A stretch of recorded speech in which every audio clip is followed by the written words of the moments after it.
O Estrelando está começando. No bloco Astros e Estrelas, o meu entrevistado é Douglas Marney. Ele que é arquiteto, astrólogo e escritor. Ele veio aqui para falar sobre o seu novo livro, O Anel do Nibelungo. Logo depois, Céu Aberto e Dicas do Estrelando. Não saiam daí.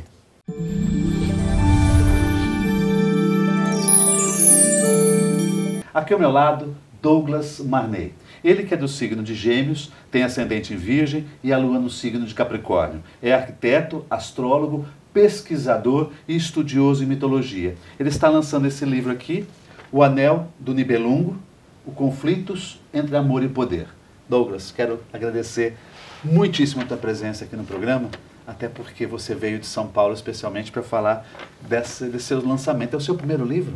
É o meu primeiro livro, Jorge. Eu que agradeço a oportunidade de estar conversando com você aqui em Santos, uma cidade que eu adoro. É, sim. Aliás, tenho uma certa paixão pela cidade. Me fala uma coisa, esse livro é o seu primeiro livro, do que se trata?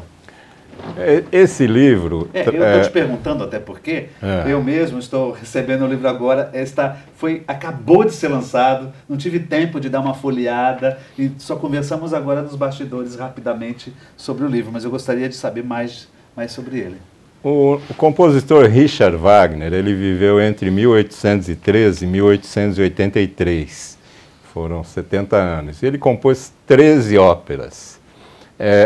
Dessas 13 óperas existe a tetralogia, ou seja, um ciclo de 4 óperas que compõem o Anel do Nibelungo, o ciclo do Anel do Nibelungo, que são o Ouro do Reno, as Valquírias, Siegfried e o Crepúsculo dos Deuses. Sim. O Wagner, quando ele escreveu essas 4 óperas, foi logo após a descoberta do planeta Netuno pela humanidade. Foi em 1846. E ele, em 1948, houve o lançamento do Manifesto Comunista e aconteceram diversas rebeliões por toda a Europa, inclusive na Alemanha, em Dresden, onde ele era o Kapellmeister, ou seja, o regente da orquestra. E aí Bakunin, o anarquista, estava lá em Dresden, eles ficaram muito amigos, e ele tinha esse sonho de anarquismo, ou seja, não há necessidade de ter poder. Os anarquistas, eles acham que os homens podem se entender. Então ele, depois da Revolução é sufocado, ele vai para o exílio na Suíça, e lá ele escreve os 4 libretos. Todo o ciclo demorou 26 anos para ser completado. Então, veja bem, o Wagner sai de uma amizade de um anarquista, a humanidade já estava com a consciência da existência do planeta Netuno, que é o planeta dos sonhos. Sim. E o sonho, as utopias, né, de existir uma sociedade igualitária, sem exploração do homem pelo homem. E naquela época, o que existia na Alemanha eram pequenos reinos, onde existe uma elite e embaixo a plebe como instrumento de subserviência àquela elite. Então Wagner escreve isso, que começa a primeira cena do primeiro ato da primeira ópera, o anão Alberic. Ele está cortejando umas ninfas do Reno, do rio Reno. Do rio Reno. E ele vê lá no fundo do rio algo brilhante. Elas falam, o que é aquilo? Aquilo é o ouro. Ah, mas o ouro eu encontro em qualquer lugar. Mas aí as ninfas falam, só que com aquele ouro você pode construir um anel que fará com que você domine o mundo. Ah, isso é muito interessante. Só que, para você conseguir isso, você tem que abdicar do amor. Aí o anão imediatamente fala, eu abdico do amor, mergulha e vai até o fundo, constrói um anel com que ele começa a dominar todos os Nibelungos, que eram a raça dele, que viviam no seio da terra. Isso aí inspirou, um paralelo que eu estou fazendo, o Tolkien a escrever O Senhor dos Anéis. Sim, sim. Que você vê que existem diversas analogias entre essa história do Wagner, que é do século XIX, com esse filme do Senhor dos Anéis, do Anel do Poder. E então, todas as 4 óperas, existem aqueles que vão atrás do poder e aqueles que buscam a redenção através do amor.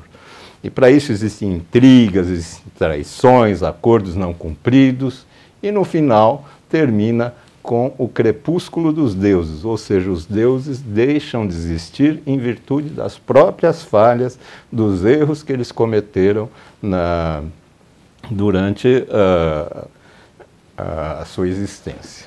Então o Valhalla entra em chamas, o Valhalla, que era a morada dos deuses, entra em chamas e todos eles sucumbem, e a humanidade fica à mercê dessa luta, né? Alguns querem praticar o amor,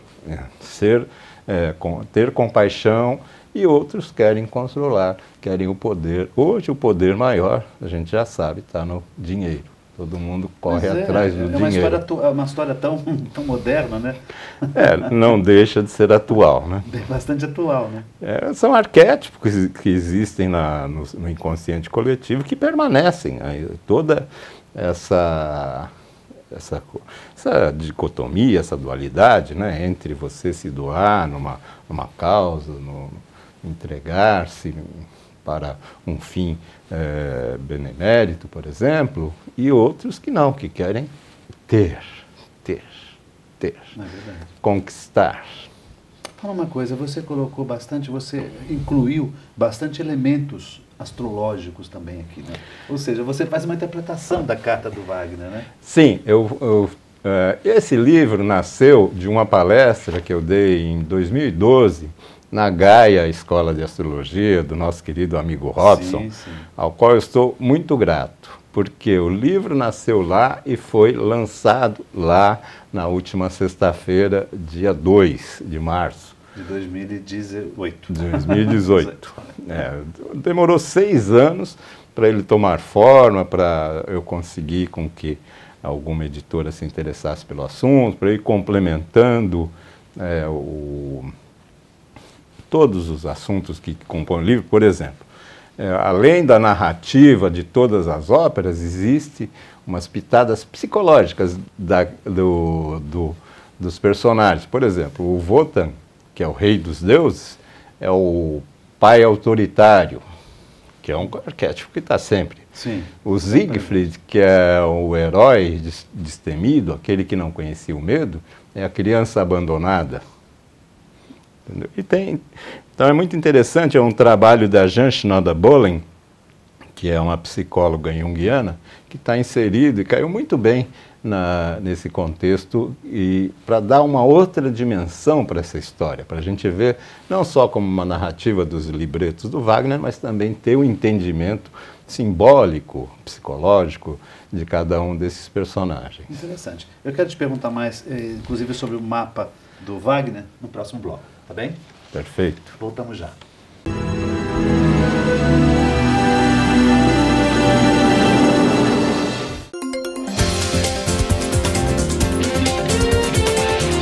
Tem falado a respeito da reforma trabalhista e a gente tem visto pessoas criticando, dizendo que os direitos acabaram, que só tem obrigações.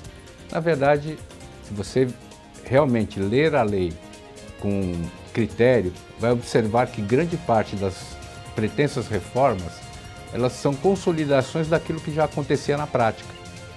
Então, desde divisão de férias, mudança de forma de contratação, na prática, no mercado já existiam, só que elas eram consideradas ilegais. Então a importância dessa reforma trabalhista, além de tornar legais aquilo que era pretensamente colocado como ilegal, vai fazer com que haja um equilíbrio entre a relação do empregador e o trabalhador, e do trabalhador com o empregador. Fica mais honesto e mais dinâmica essa relação trabalhista. E afinal, tendo em vista as mudanças que se pretende implantar, acredito que vai haver uma redução desse grande quadro de desemprego que nosso país vive. Aprofunde esse conhecimento, vá fazer os nossos cursos lá no SICOM, para que você tenha cada vez mais conhecimento e possa debater com as pessoas que são contrárias com mais elementos. Até a próxima.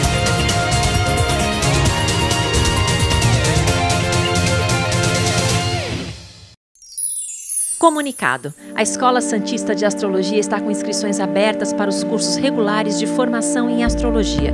Curso básico com turmas manhã, tarde e noite, interpretação de mapa astrológico, previsões e supervisão de mapas. A escola ainda oferece atendimento de mapas astrológicos e uma grande variedade de livros. Escola Santista de Astrologia, Rua Goitacazes, número 8. Telefone 3284-9714. Santos.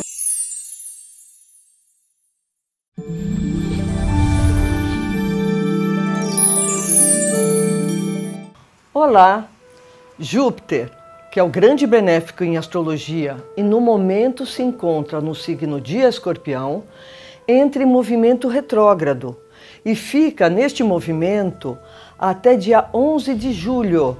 Então temos 4 meses agora de Júpiter retrógrado.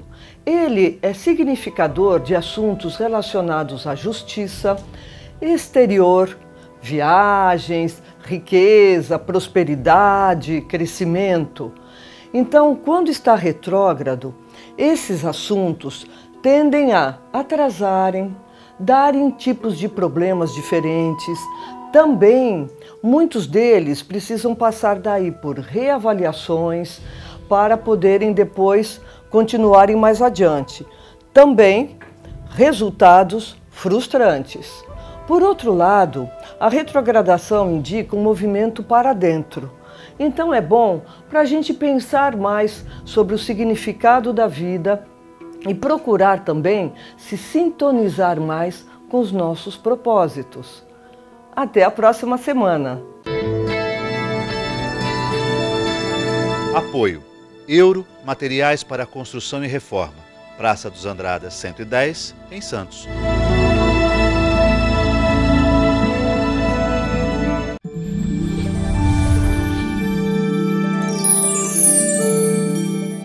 Confira agora a agenda do Estrelando para você. A Escola Santista de Astrologia promove cursos de astrologia básico, interpretação de mapa astrológico e previsões, mas também o curso de tarô, baralho cigano, numerologia, radiestesia e aromaterapia. Informações 13 3284 9714 ou através do site escolasantistadeastrologia.com.br. O SICOM, Sindicato dos Condomínios Prediais do Litoral Paulista, promove o curso Síndico Profissional, módulos 1 e 2. É aberto a todos os interessados. Encontre a programação no site sicom.org.br ou através do telefone 13 3326 3083.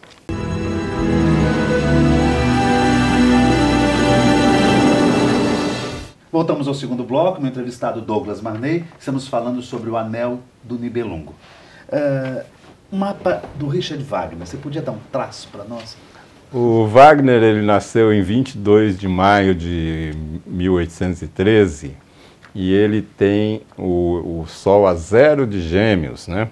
Em conjunção, um pouco afastado, com a Vênus em Touro. Então isso aí já dá um interesse natural pelas artes, né? Uma Vênus em Touro é um elemento fortíssimo. E esse Sol está bem próximo ao ascendente dele, que é Gêmeos também, um Gêmeos. Então reforça essa impetuosidade que ele tinha. Paralelamente, o Wagner foi uma pessoa extremamente revolucionária, criativa. Ele mudou todo o conceito operístico do século XVIII. Por quê? Porque ele tinha a Lua e Marte em Aquário, e o Sol em oposição a Urano, em Sagitário. Então, esse elemento de fazer umas coisas diferentes, de ser uma pessoa renovadora, de ser revolucionário, estava presente desde o início, pronto no mapa dele. Uma coisa que você está falando que é interessante, porque esses chamados uranianos, né, as pessoas que têm um astro urano dominante na carta, ou muitas vezes eles no meio do céu, ou eles aspectos com os astros pessoais, são sempre aquelas pessoas que trazem algo novo para a humanidade, né? Sim. Aquelas que elas são porta-vozes disso, né? Exatamente. Do novo, ou de implicar que fazer de algo velho, de alguma coisa velha, algo novo para a humanidade, né? Exatamente. Ele tem também um aspecto de exagero, porque o Marte, lá no meio do céu, está em oposição a Júpiter em Leão, embaixo. O Júpiter é o planeta, vamos dizer assim, mais próximo do ângulo que ele tem. Então, ele era uma pessoa extremamente exagerada, ele viveu a vida inteira gastando muito mais do que ele ganhava, vivia endividado, mas nunca perdeu a pose. Tinha essa coisa assim de uma majestade pessoal. E sempre gostou de coisas refinadas, de tudo do bom e do melhor. Só que às vezes não ganhava tanto para custear essas despesas. A vida ele chegou a ser preso na França por problemas de dívidas de dinheiro. Mas mesmo aí esses dois planetas, o Marte e o Júpiter, eles fazem um T-square com Mercúrio em Touro, na casa 12, aonde ele vai buscar inspiração para executar todas essas obras. Dá uma dinamizada esse T-square, porque mesmo preso ele escreveu uma ópera. na cadeia. Sob pressão ele não tinha problema, ele sempre produziu. Tanto que ele produziu 13 óperas, ele construiu um teatro para a inauguração do Ciclo do Anel, financiado. Ele, em determinado momento da vida dele, ele encontrou o mecenas, o rei Ludwig da Bavária, que mandou construir um teatro de acordo com o que ele queria, ou seja, com a primeira vez que a orquestra foi para o fosso. E o palco ficou todo livre para ser para os atores desempenharem suas funções. E ele tinha uma ideia da obra de arte total, ou seja, primeiro, vamos falar primeiro porque ele escrevia o libreto e a música, entendeu? O libreto e a música. Antigamente um escrevia o libreto, outro fazia a parte musical. Ele fazia tudo sozinho, talvez por uma certa vaidade, vamos dizer assim. Pode ser. Segundo, controle. Ele lança o leitmotiv, que é uma canção característica de um personagem. Por exemplo, Siegfried vem aparecendo, toca uma trompa, pó, pó, pó, pó, pó, pó, pó, já sabe que vai aparecer o Siegfried. E essa obra de arte total, o que acontece com essa obra de arte total? É uma precursão do cinema. Porque antigamente vinha um cantor, fazia uma área, aí a orquestra parava e vinha outro cantor, fazia outra área, as coisas não aconteciam de forma contínua. E o Wagner, certamente, com essa noção de que a ópera era ator, já era tudo junto, às vezes o ator, por exemplo, tem uma cena do Siegfried, que ele está numa bigorna, malhando uma espada, e ele é um músico. A batida que ele dá na espada faz parte da música. Interessante. Então as características do Wagner faz com que ele seja um precursor do cinema, uma obra de arte total. O cinema começou mudo, depois passou a ser colorido, agora em 3D e 4D, tem umas cadeiras que se mexem. Tudo isso está naquele conceito de ópera que o Wagner lançou, revolucionariamente. Revolucionariamente. Agora você, onde encontrar esse livro, a gente vai sair na tela, tá bem? Para vocês poderem ter acesso também a esta obra, que eu vou ler, deve ser maravilhosa, porque o Douglas eu conheço há muitos anos, você é um adorador da mitologia, né? Sim, eu tenho também no Facebook, eu tenho, além da minha página pessoal, eu criei uma página Mitologia e Arte, no qual eu coloco as histórias da mitologia e a interpretação que os diversos pintores fizeram daquelas histórias. Então, é uma coisa que você faz e, ao mesmo tempo, aprende, vai construindo uma bagagem cada vez maior de conhecimento. Interessante. Fazia isso muito com a mitologia grega, mas aí resolvi, nesse livro, entrar na mitologia germânica, que é diferente da mitologia nórdica, que, por exemplo, para os germânicos, o Odin é Wotan, entendeu? Tá. O Thor é Donner, que aí tem a Donnerstag, que é a quinta-feira do alemão, que é relativo a esse deus do trovão. Entendi. Então, entendi. é diferente. E no começo do livro, eu também faço um apanhado histórico de toda o que aconteceu com as tribos. O Império Romano foi até o Rio Reno. Quando, no começo, um pouco depois de Jesus nascer, teve uma batalha lá de Teutoburg, que os romanos foram aniquilados. Então estabeleceu-se que o Rio Reno era a divisa. Abaixo era o Império Romano, acima eles não se metiam mais, por medo de tomar outra derrota humilhante. Então, ali viveram muitas pessoas. E essa cultura ela foi salva por monges católicos, porque Carlos Magno decretou a cristianização forçada de toda a população em determinada época, no começo do século IX. Tudo, não tinha nada escrito. Tudo aquilo se perdeu. E foi recuperada por volta de 1100 por 2 monges na Islândia, uma ilha lá no meio, e eles escreveram a Eda em prosa e a Eda em verso.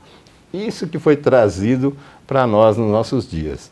O Wagner foi influenciado pelo Grimm, Jacob Grimm, dos irmãos Grimm, sim, que escreveu a mitologia germânica em 1835, um pouquinho antes dele começar a se interessar. E ele era um nacionalista fervoroso, ele queria que a Alemanha se constituísse numa nação, que veio acontecer um pouco depois.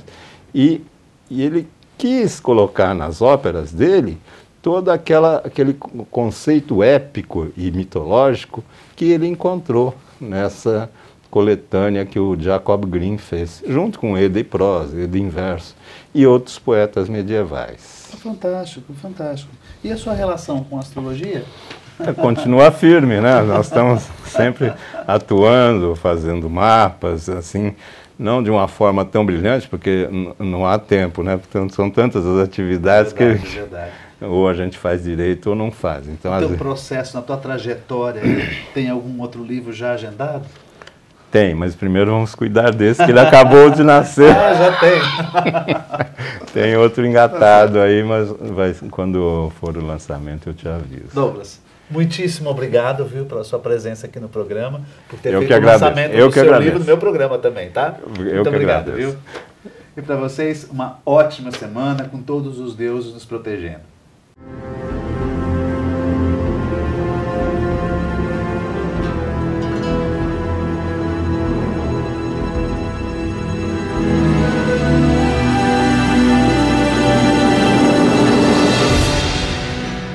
Sicom, a mão amiga no momento certo. Avenida Conselheiro Neves 472, telefone 33263083.